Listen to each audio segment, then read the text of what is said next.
Greetings and welcome to Monster Legends for another special feeding episode. This time we're going to be feeding a fella that I've had in pieces for quite some time. Just got around to putting them together. And this is Devastator. And Devastator is a legendary. He is magic. He is part of the Evil Legions. He is a superhero. Okay, legitimately speaking, he is dressed like a superhero, so I'm not going to have any problem with that. He's also a villain. Okay, can we have like super villains? I mean, because these things just don't go well together, you know, especially when you throw this one in. Anyway, Devastator has shown up with lots of open ruin slots, so we're going to be doing some devastating, aren't we? Alright, so let's just move him into his temporary spot until we find him something more permanent.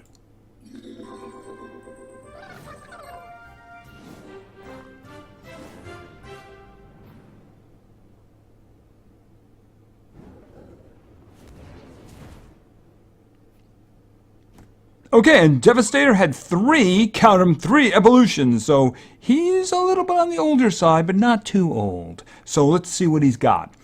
Alright, where is he down there? I can see the smile hiding behind the leprechaun there. Alright, this is Marduk. No, this isn't Marduk. We'll find some kind of a cool name for him. This is Devastator. He is a legendary. He is magic. He is immune to possession. And he is also, he's hardened, so he has a 20% chance to resist negative status effects. Alright, let's check out some stats here. His strength is good. His life is a bit above normal. It's not crazy like they do today, right? It's how you know he's an older fellow. His speed is okay. I'm guessing he's going to be some kind of like a tank or damage dealer or something like that. So, you know, speed, probably not something they think of in those days, right? Alright, let's check out his initial skills. Brute Force deals low physical damage to one enemy, and Loyal Minion deals moderate magic damage to one enemy. And his special skill, Small Jump, deals massive special damage to all enemies, applies stun and burn to enemies. Okay, that could be very useful if executed at the right time, especially if you have a lot of strength on him, right? So the massive is a lot more massive. Devastator is the muscle in Milaire's team of supervillains. See, it even says supervillains. Why can't we have a supervillain book entry? I mean, it makes more sense instead of calling them superheroes, right? I mean, they don't call themselves superheroes. He has an extraordinary strength, and he's great at obeying commands. But once he sets his eyes on a target, he's so blinded by fury that he's incapable of stopping. Okay, as long as he's pointed at my enemies, right? Alright, so he's got 3 evolutions, so let's see the first one, because it's hiding at level 4. So, tomatoes! Tomatoes all around. Alright, and there he is, his second evolution. He's a bit bigger. He's got more purple stuff coming out of his head. And, of course, he can jump now. That's a superhero skill, I suppose, or supervillain skill. Alright, but we want to see the skills. Yes, the real skills. So, let's go. Starting at level 7. Museum Crusher deals heavy magic damage to one enemy. Wow, that's not bad at all. That's not bad. Hopefully they all look like that, just bigger. Alright, so let's continue to level 10. Maul Burner deals moderate magic damage to one enemy, 50% chance of applying Ignite to one enemy. Alright, that's not bad. I mean, it leads to better things in the future. Like 100% chance of igniting, right? Okay, so let's get to level 15, because he's got more skills, lots more skill. Including Healing Tears. Heal self by 30%. Okay, that's interesting. I'm just going to throw it here because, you know, there's no chance I'm going to keep it. I mean, if they have something later, maybe, but you know, obviously not that one. If it had an extra turn to it, that would be awesome. Just saying. Alright, let's continue to level 20, and another skill. Healing Rage. Heal self by 25%, applies regeneration to self. See, I would pick that one over the other one. I mean, even though this one's 30%, this one has regeneration thrown in too. I probably don't keep it though, but we'll just throw it there for now. Might as well get rid of those initial ones. Alright, so let's get to 25. And his final form. Maul Wrecker. Deals very heavy magic damage to one enemy, requires cooldown. Alright, so that is obviously an upgrade of that. It is a nice increase in damage. It's only a 1 round cooldown. I think I'm going to put it there. I like to put the single target, really heavy hits there when I can. Healing Rage, we'll see about that. I want to see what else he's got. You never know. He might have something awesome. Okay, come back. We're going to take a look at you. Come on, final form. There he is. All right, so obviously somebody's been eating his Wheaties, right? He's still got the purple haze, but there's a lot more muscle underneath it. And he's got 3 of those little nodes there. He only had 1 of them before. I guess they grow too. All right, so let's continue to level 30 and another skill. Healing Rage. Okay, so we got that one back. All right, we'll just throw that there for now because I don't want it coming back. Come on, we need more skills so that Devastator can devastate.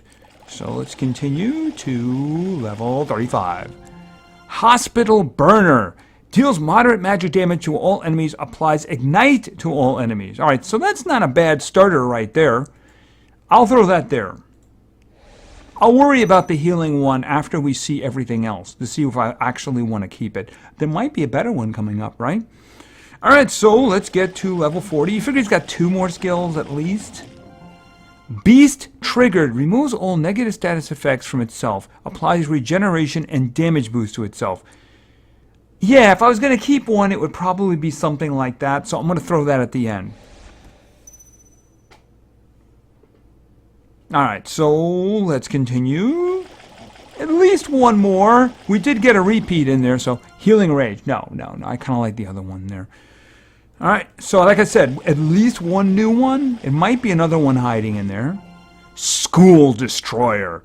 Deals massive magic damage to 1 enemy, applies healing. Okay, so that would be an upgrade of this one, but it is a 2-round cooldown. For the moment, I'm going to throw it there.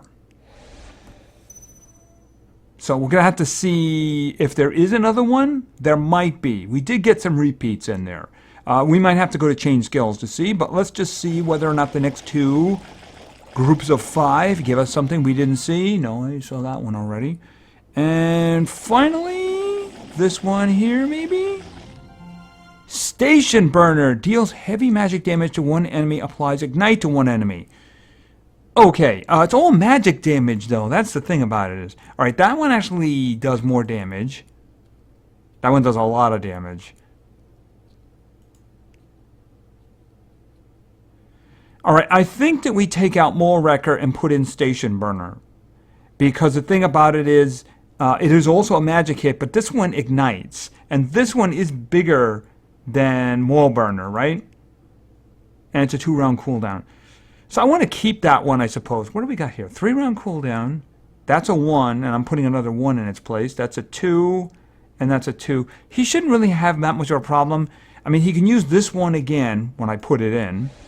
I mean, it's just that, yeah, it does a little bit more damage, but the Ignite is actually going to be doing damage too, because Ignite's a pretty good torture effect. Okay, that is probably it, but we're going to take a look anyway, because it is possible. All right, Healing Rage sitting right on top.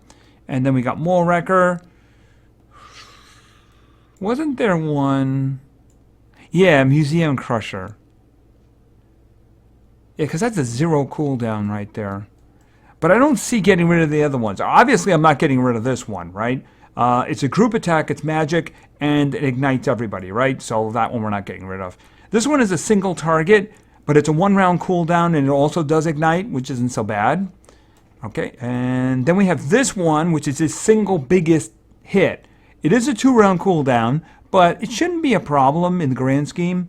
And then, of course, there's this one, which removes negative status effects. So I don't see anything here. Yeah, I'm down to the point where I wouldn't do that, I don't think. See, I mean, this one here, it does have a 0 cooldown. I don't think it's going to be a problem.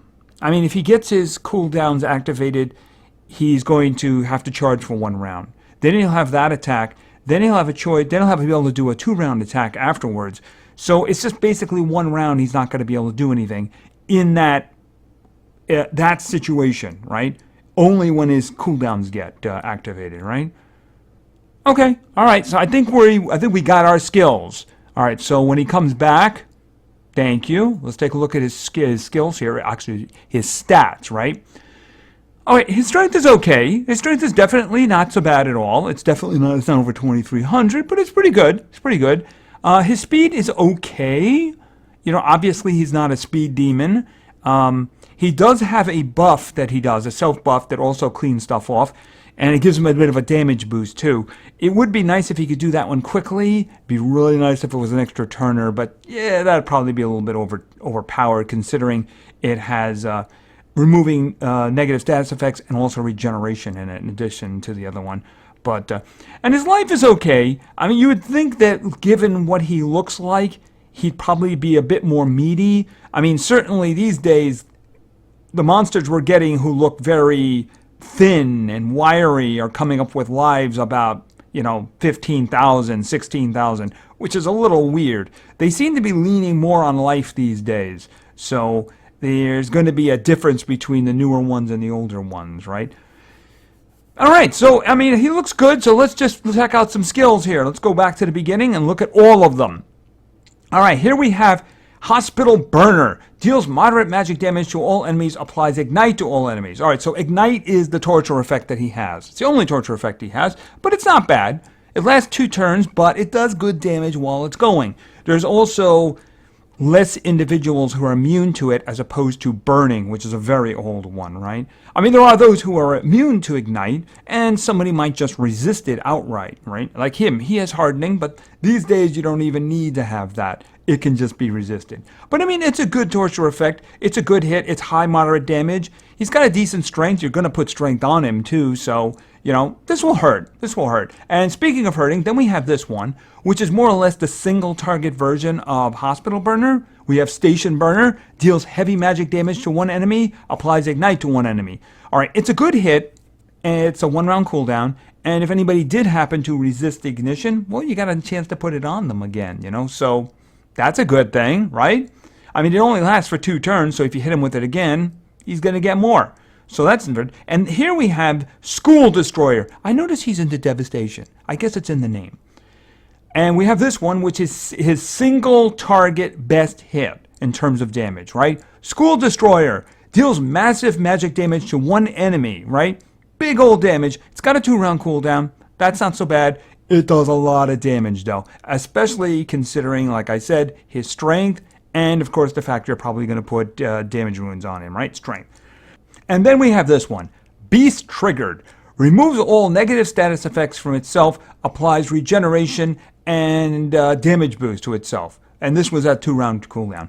All right, so if he's got like torture effects and bad things on him, and, one hit isn't actually going to end the fight. I mean, obviously, if he's got School Destroyer up and there's only one enemy standing and there's only like a little bit of health left, he's going to finish the fight, so it isn't going to matter. But if it's in the middle of the fight, he can remove negative status effects, which would help him greatly, and give him regeneration and a damage boost for his next attack. The regeneration and the damage boost both last for 3 turns, which is useful. The damage boost is going to give him a 50% boost. It's not like it's double damage or anything. But you know what? Every little bit counts. And it could very well be just removing the negative status effects is really going to help him, right? Adding regeneration means he's going to heal too. So, I mean, that's not so bad at all. That's a good little personal support thing for him. And given, like I said, his cooldowns, he's got a 3, he's got a 1, he's got a 2, and even down this one's a 2. If he gets his cooldowns activated, he's going to have to charge for 1 round. Then he can use this one, then he can use this one, then he can use this one. They'll be fine after that. So there's no reason to have that lower 0 cooldown to him, right? So that's going to be very good. So he's not so bad at all. He's not so bad.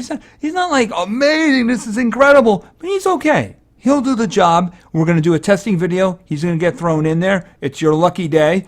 It's not one of those situations where I'm looking at the cells and I should say, oh, man, I should have done that a long time ago, man, because he's amazing. He's okay.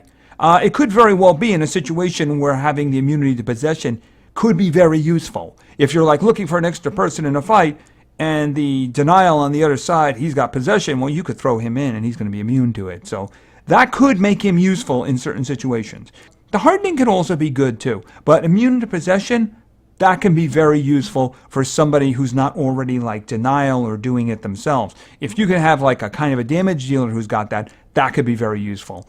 In terms of runes, obviously he does damage. This is like a high moderate right here. This is heavy. This is massive. So you're going to go with some strength here. At least 2. he doesn't really need speed himself. So I would say if you wanted to go all in on strength, you could do that. I would probably put a support speed on him so that he's helping the team. That's always very useful for somebody who personally does not need the speed themselves, right? He's going to hit, he's going to do damage, he's going to put a torture effect on, ignition. He doesn't really need the speed. If you want him to go faster, that's fine. It's just that I would rather him help the denial of the group to go faster. That would be more useful. Anyway, this is Devastator, and he's okay. He's okay. He's a little bit older on the hit parade there, but he's okay. He's okay. So, and we're going to be seeing him in a testing video very soon. Anyway, thank you very much for your attention. I really appreciate it. And play games, because games are fun. See ya.